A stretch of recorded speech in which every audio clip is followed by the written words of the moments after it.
Welcome back to the She Does This podcast. I'm your host, Geordie Lucas. I hope this week has been a brilliant one for you. On the site this week, we spend 5 minutes with a Hamilton star talking about being back on stage and why she's dancing for sick kids. Amy Ruffle also visited a medical-grade skin clinic after admitting she neglected her skin for years, so head over to our beauty page to find out how she went. This week's guest, Sophie van den Akker, shot to fame after competing in Season 6 of Australia's Next Top Model. After placing third, she went on to have an incredibly successful international modelling career. Now, I've followed Sophie for a while now and must admit I thought her life looked pretty idyllic with her thriving career and 2 beautiful children. So I was really shocked when she recently shared that she'd been engaged in a nearly 3-year legal battle after fleeing her home with her 2 very young children. Sophie was at the end of the road financially and was seeking assistance from her online community, which I think is such a brave thing to do. It's not easy to ask for help, and especially to share your story in such a public way. So I asked Sophie if she would come on the podcast to talk about her career, motherhood, and the last few years of her life in the hopes that we could raise some awareness and help women feel less alone if this was something they too were enduring. And a warning, we do discuss domestic violence and the family law court in Australia, which some listeners may find distressing. Here's my chat with Sophie van den Akker. Sophie, thank you so much for being on the podcast this week. So excited to have you on. Lots to talk about. Thank you so much for having me. Now, you are 4 months pregnant and we're going to talk all about that very soon. But first of all, I want to take it to the start of your career in modelling. So you were 19 when you appeared on Australia's Next Top Model? I think I just turned 18. Oh, wow. So I was a baby. Gosh, how did that change your life? Look, that was such an introduction to the industry because prior I had done next to no modelling. Wow. Originally I actually wanted to be a midwife. So wow. It's really opposite scale. Yeah. So I went in and it was a real learning curve. Yeah. And it was probably the launching pad for me in terms of introducing me into the industry, working with many talented creatives. Traveling overseas. Yeah. And I guess that's what launched me. So I'm very grateful for the experiences I've had with Australia's Next Top Model, definitely. So what made you want to audition and try out for the show?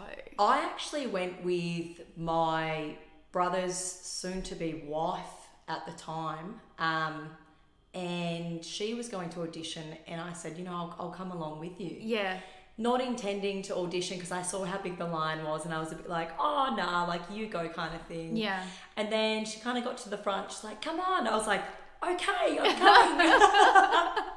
So I slipped right in there and just one step and I kept getting a phone call or an email saying, you've progressed to the next step. And I just never thought in my 18-year-old mind that I would have progressed and gone into Australia's Next Top Model. So going from no experience modelling to this high pressure, really competitive environment, how did you cope with that? Oh, look, that was very challenging, especially because I am so close to my family. Yeah. So I think I was in Sydney for approximately 3 months in the model house, and I think about a month and a half in was the real turning point for me. I think I struggled up until that point because I had no idea of, essentially I was 18 years old, hadn't done modelling. I had no idea what I was doing, going into a photo shoot, not understanding, I guess, certain briefs. And then I got a month and a half in and something must have triggered in me at the time. And then I just thought, we're going to do this. We're going to go for it. Yeah. And that's when the turning point was for me. What were the social dynamics like in the house? Oh, look, some of the girls were absolutely amazing. It obviously, I think, sorry, I'm just listening to that. Little plane. It got challenging. You're in a house and I guess you've got no contact with the outside world. You've got no mobile phones. We had no TV. Yeah. So I guess simple things became quite large things. Yep. You know, it could be as simple as unpacking the dishwasher that would turn into an argument between people. So in that aspect, it was challenging because I was never quite a girl that was in a cliquey group. Yep. I was always the type of girl, like I've grown up with my brothers and I hang out with a lot of boys and I've got good girlfriends and I've got different groups now. Yeah. But back then it was definitely challenging for me in that aspect. And was it shot in a way like reality TV shows are shot now where the cameras are following you all the time and they're constantly looking for drama? Look, I think reality TV is a really tricky one, even more so now. Back then, I felt like it was pretty true to what it should have been. I didn't feel like too much was, I guess, edited or snippet in. I was really happy and lucky, I guess, in the sense that I felt I was betrayed to who I was. Yep. And that was what was important to me at the end of the day. So I had a really good experience. Yeah. Oh, that's good. Because a lot of people come out of reality TV shows and go, Absolutely. what have I done? Absolutely. So when you had this point where you were like, okay, I'm going to really go for it. Yeah. Was that when you decided, like, I want to make this a career beyond Australia's Next Top Model? Yes. Yeah. Yeah. And so where did you come in the overall competition? Was it third? So it was actually quite a tricky year. So usually in Australia's Next Top Model, I think they have two finalists. Mm-hmm. So the year I was in, they ended up having three. So I think it was myself, Amanda and Kelsey, and it was the year that the winners got switched. Yeah. So it's quite a tricky year and I guess a tricky finale to navigate. It went absolutely worldwide. Yeah, it's hard to watch. Yeah, it is very difficult to watch. Yeah. So I was a runner-up. So I was incredibly happy with that in one aspect, as I wasn't locked into a contract. So I had a lot more of a free range of where I wanted to go and what I wanted to do, and you know what discussions were going to take place with certain people in the industry at the time. Yeah. What was that moment like for you? I'm assuming you were in there when... I could not believe it. I just felt so upset for Sarah, the host. Yeah. I know that afterwards she was just beyond upset what had happened. So what actually did happen? Did she hear the wrong name? Yeah, so I think the producers company had fed her the wrong name in her earpiece. Oh. So I think that production company was no longer after that.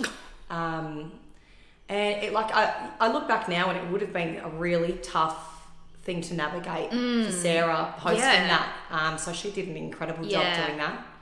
So beyond Australia's Next Top Model, you've had a very successful career as a model. What have some of the highlights been for you? Oh my goodness. I'm just so blessed and so happy that I've had, I guess, such a consistent career and a lengthy career. I mean, I think I'm going over 13 years now in the industry, and I've, you know, spent a lot of time overseas. I flew back and forth from New York. That was a couple of really good campaigns for Mix. Yep. And that was through Chadwick Models, which was unbelievable. I've worked with Right Maternity in my past 2 pregnancies. Oh my goodness. I've just shot a campaign for Weaselman Salon in Toorak. Wow. Shooting Lounge, the label, coming up. Yeah. Got a lot of exciting collaborations. I've worked with a lot of e-commerce companies as well as being on the runway. Yeah. And I guess, you know, packing the bags, living out of a suitcase, doing those hard yards, traveling all the way around the world. So I'm feeling really lucky. Yeah, and very proud of yourself. You should be. It's incredible. Look, I'm definitely appreciative much more now, and the older I get.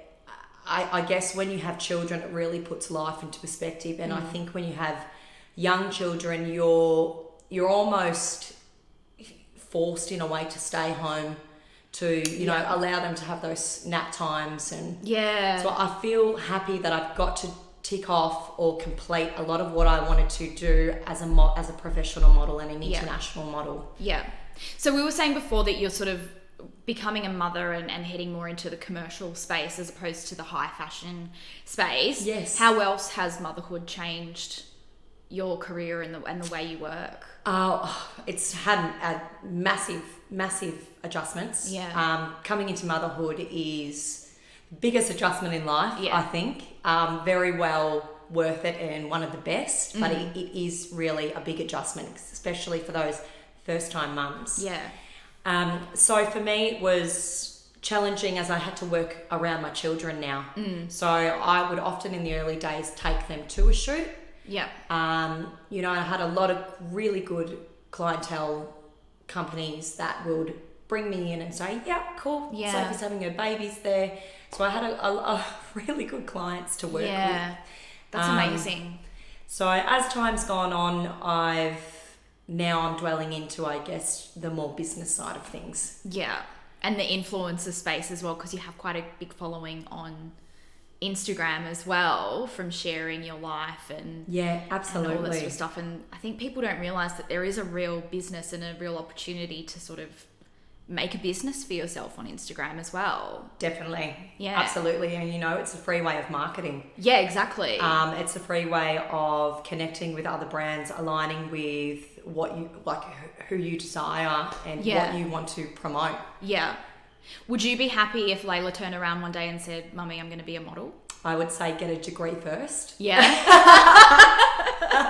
I think it's really important to not to have a plan B, but I'd like, you know, education to me is knowledge is power Yeah. to me. You know, Yeah.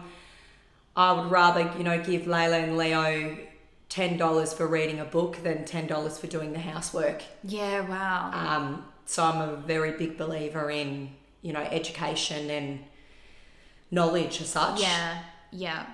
Tell me about Volt Active. How did that come about? So Volt Active was established 4 years ago along with my lifelong best friend, Kate Bendon. Yes. So we have been the bestest friends through thick and thin.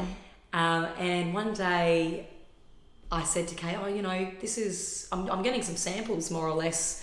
I want to design some leggings. I cannot find what I'm searching for. Yeah. And she turned around, she said, I'm doing the same thing. I said, Oh, well, let's team up together. Yeah. So we started with 3 products and we've got over 40 now. Wow. And so what's that? I mean, you've obviously got a background in fashion, being a model, so you know how things should feel and look. But what's the design process like?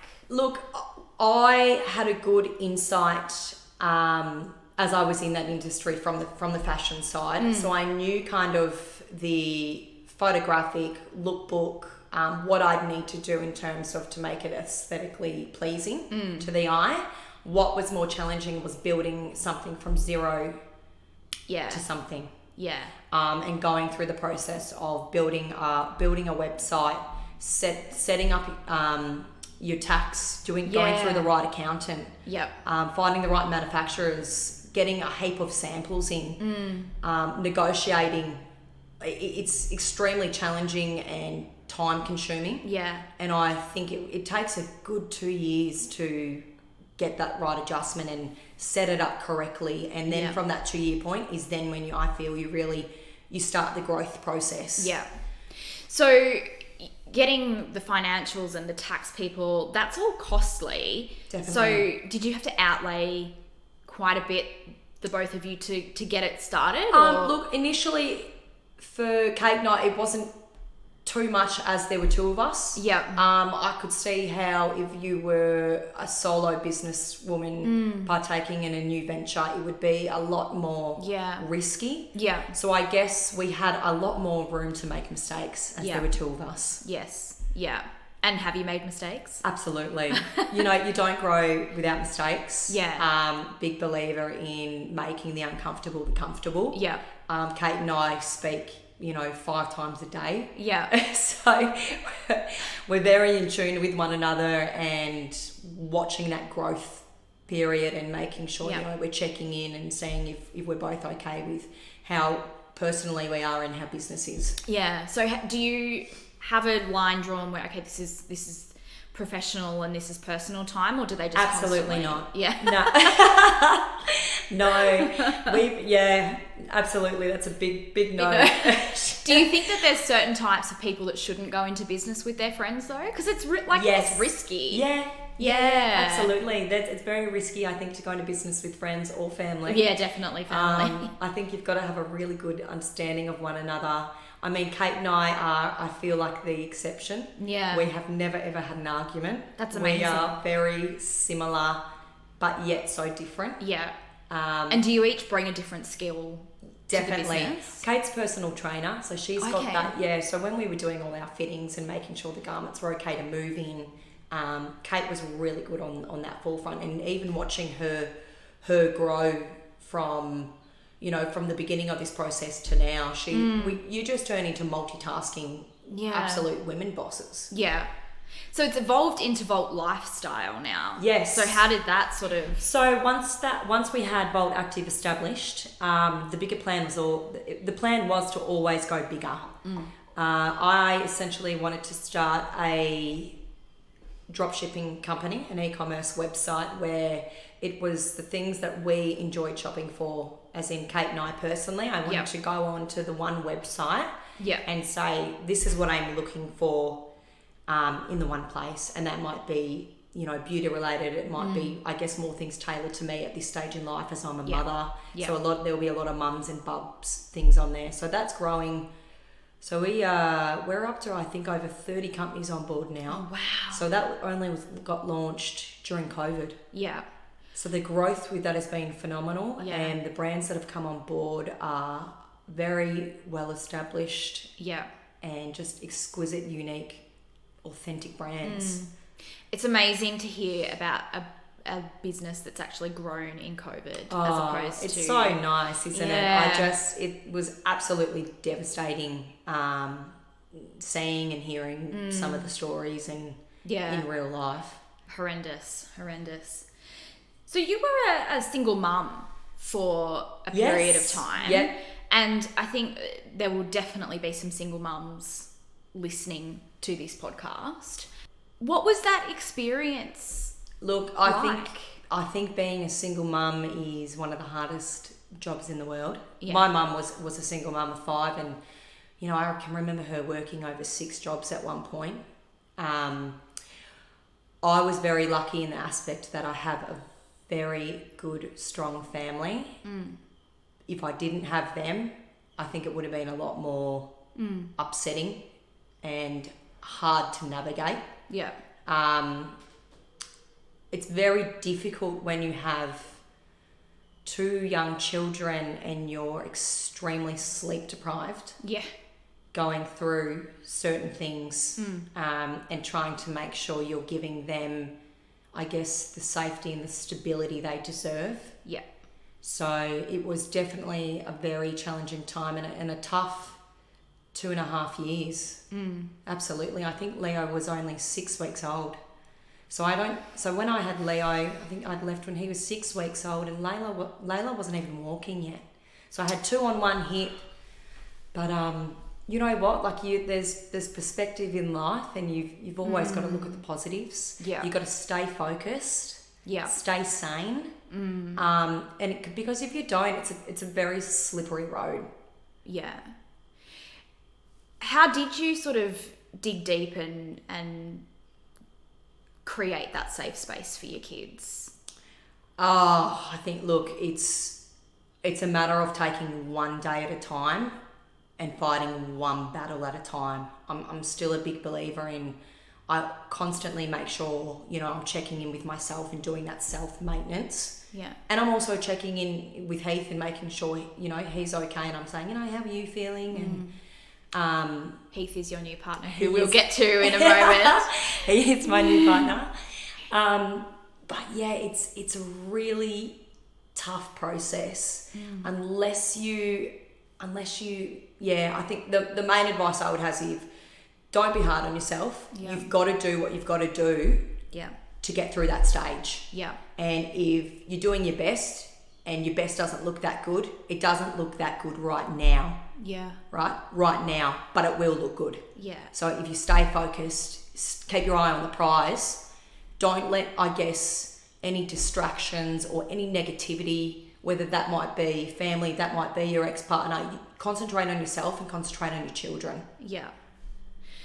So you said it was an incredibly hard 2.5 years, but you're in this position now where you have this beautiful new partner, you're pregnant, you're engaged.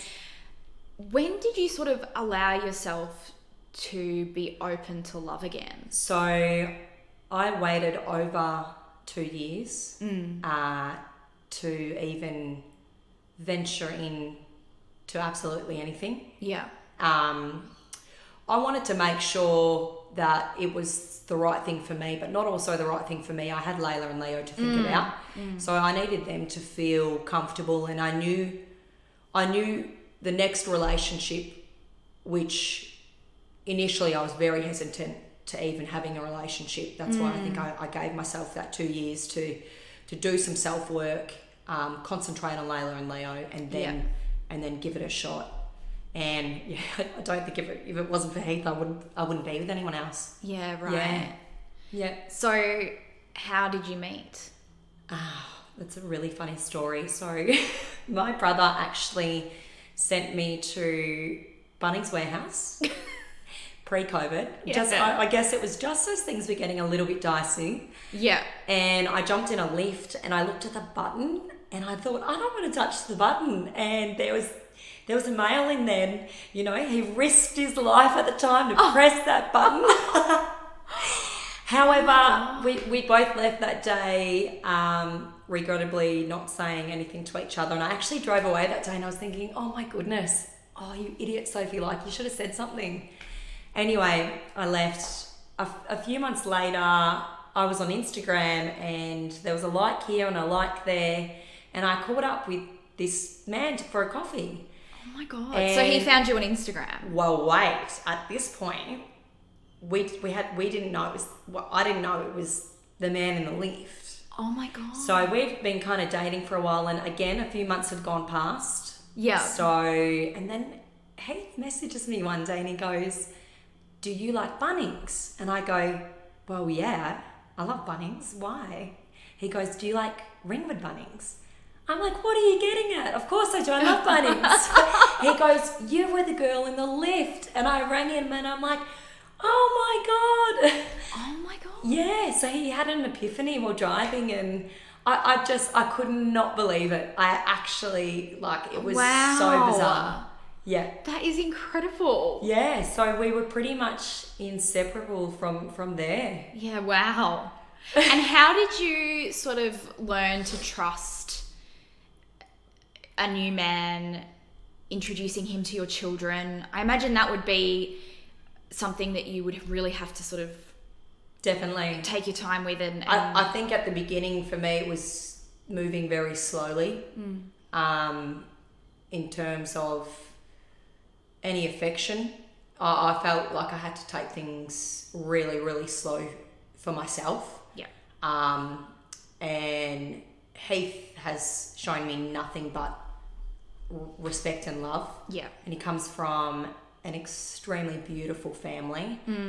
And I found him so humble and so genuine, and watching him, I did not introduce him to Layla and Leo for a while. Yeah. So when I did, it was like a pretty big thing for me because I knew I wouldn't go down that path unless, you know, this was kind of the man I was going to end up with. Wow. So he met Layla and Leo, and I just knew then and there I had nothing to worry about, and I haven't. Yeah. I have had absolutely nothing to worry about, and I'm just so lucky, I guess, because in my mind, there is, you know, quite a lot of hurt and trauma there. Say that as I'm tearing up. Yeah. But no, he is an incredible man. Yeah. Oh, I'm so happy. Are you right? I'm good. Yeah. Happy tears? Yes, Yeah. yes, definitely happy tears. Yeah. He would laugh at me right now because I've just been crying at absolutely everything. Those lovely, lovely pregnancy hormones. Yeah. Yeah. So how did he meet the kids? He actually just popped over. Yeah, one so afternoon. it was just like a chill. Yep. Yeah. We just had a play and a bite. I think we might have even had fish and chips. Yeah. Yeah. And how did they take to him? Really well. I mean, Leo was so young at the time, and Layla was quite young too. Yeah. Layla's 4 now. Leo 2.5 now. So Leo was essentially, he was just, just becoming a toddler. Yeah. Still a baby, really. Yeah. So I'm lucky that, Heath's really hands-on. He's quite maternal for a male. Yeah. And I thank his mum every day for bringing him up the way she did. I bet you can't wait to see him with your baby. Yeah, I knew that when we had children, he was going to be the most incredible father, from the way that I can see how much he's loved and been such a good role model to Layla and Leo. And sorry, I'm just wiping. No, that's okay. So I knew by watching Heath with Layla and Leo, Yeah. I didn't have anything to worry about. He's our absolute stability. He's our security. He's our safe place. Which is so beautiful. I have looked at your Instagram coming into this interview, and you can tell that he loves and treats those children as his own. His. Yeah.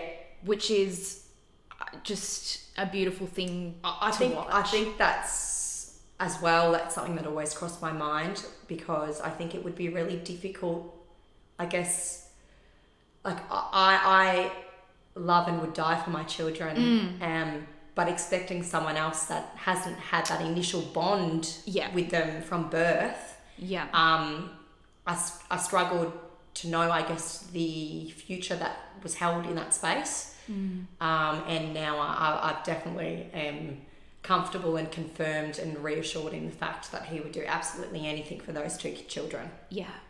Which I think is something amazing for our listeners, if anybody is going through what you have been through. I remember sitting down with my brother at the time, and I said to my brother, I don't see a light. And he's sitting there and he goes, I am your light. I'm your light. So, if there's anything I can pass on to anyone that's going in a tough position, hang in there. Hang in there, because you will get through it. Yeah.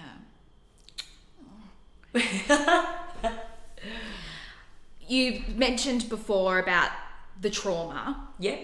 And you do have a GoFundMe page, yes, which you posted about on your Instagram. Yes. Can you tell us a bit about that? Look, I can't dive into that as much as I'd like to at the moment for legal reasons. What I will say is how appreciative myself, Layla, Leo, and now Heath coming into our family are for the help that we have received.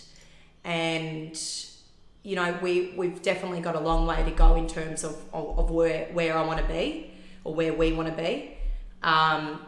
But every single little bit has helped. Every single encouraging message I have received has put a smile on my face on the darkest of days. Yeah. So social media can be a very dark place, and it can be full of bullshit and trolls. Yes. But it's obviously provided you with an outlet to tell your story and to connect with women, and there are some men that face similar situations. Absolutely. To you. I've had, I can't tell you the amount of messages I've had from women, and some men as well, that have been, in one aspect, extremely reassuring, and I'm so grateful that they've reached out to me, because as you said, social media isn't all what it looks like. Someone can be in an absolute world of pain. Next minute they might post a smiling photo that is, it couldn't be further from the truth. And that just goes to show, I think, to the extent of how much pain, one person might be in. Yeah. Yeah. Do you think people would have been shocked when you posted your story? Yeah. Were there people that you were close to that called you up and were like... I hold things very close I hold things very close to my heart, very private things. I don't like to share too much. Yeah. My mentality on that has changed quite a lot as I think, some of the issues that are happening in our world need to be spoken about, and they're not. They need to be normalised. And it's very upsetting and traumatic, what some people go through. And I think the more that you reach out and gain that help, you might get someone who's been in a similar situation who can give you some guidelines or some tools and skills to cope with where you are at this stage in life. Yeah. The current situation in Australia and the government funding and the system appears to be a little broken. From my perspective, I'm very privileged. I've never had to deal with the system itself. Yeah. What do you think needs to change?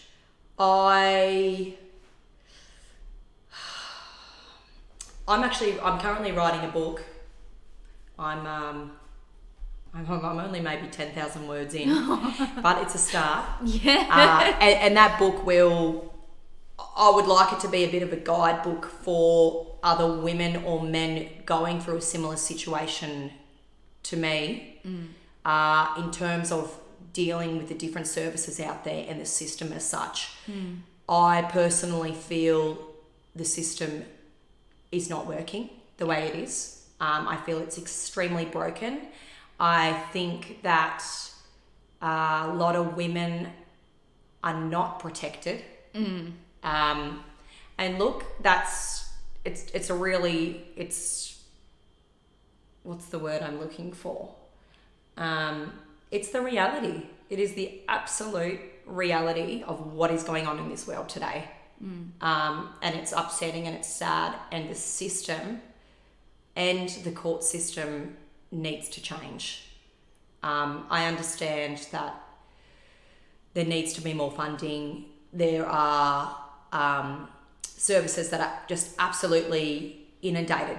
They don't have the manpower, they don't have the finances. That's what needs to be pivoted and moved in order to help individuals or help families as such. How do you feel when you see statistics that it's one woman every week dies at the hands of her partner in Australia?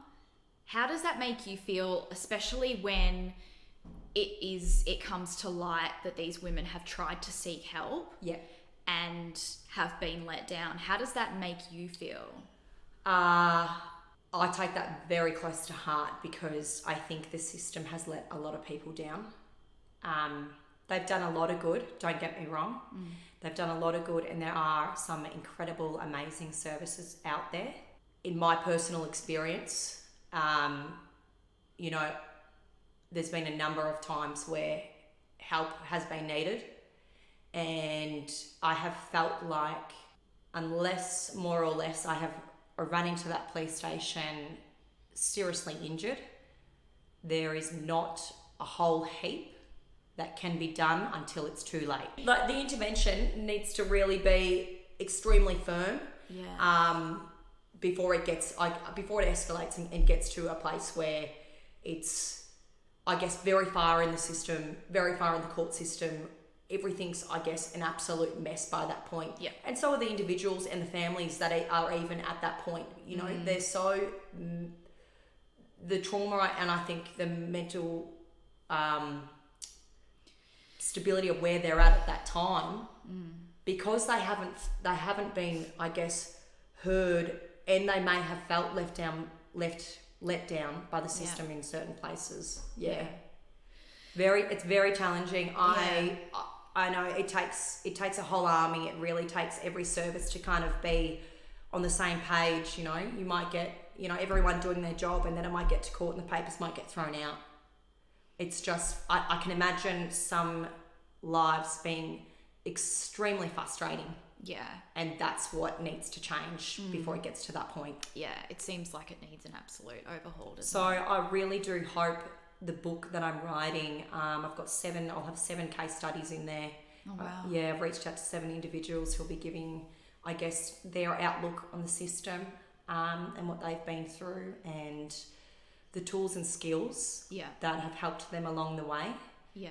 Yeah. And it's such a complex situation as well. It's very heavy, isn't it? Yeah, it's so heavy. Complex. Yes.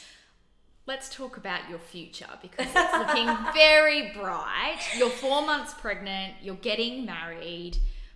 2.5 years ago, I'm sure you didn't think that we'd be sitting here talking. No, absolutely not. No, I'm so happy to be, I guess, in one aspect on the other side of all the mess. It's not even mess. I feel a lot better within myself. We're truly happy. There's so much to look forward to. Currently 4 months pregnant. So baby's due in October. We're not sure what we're having. No. No, be a surprise. So I love a surprise. So I didn't find out with Layla or Leo either. Oh wow, I couldn't. Well, my baby was a surprise, so I didn't need any other surprises. I needed to know. We've set a date for our wedding, which is exciting. Yeah. So I look forward to sharing that. Yeah. And then I've got some amazing business ventures happening this year. Yeah. And a lot of new work coming out. Amazing. Well, Sophie, thank you so much. Means a lot for you to share your story. Thanks for giving me the opportunity and providing me with the opportunity to share this on your podcast. And I can't wait to see your little baby in October. Yeah. Thank you so much for listening to this week's episode of the She Does This podcast. If this has raised concerns for you or someone you love, please contact an organisation like Safe Steps. And of course, if you or someone you love are in immediate danger, please call 000. And if you have loved this episode, please rate, review and subscribe wherever you get your podcasts. Share this episode with a friend. It's a very important episode. I will speak to you next week.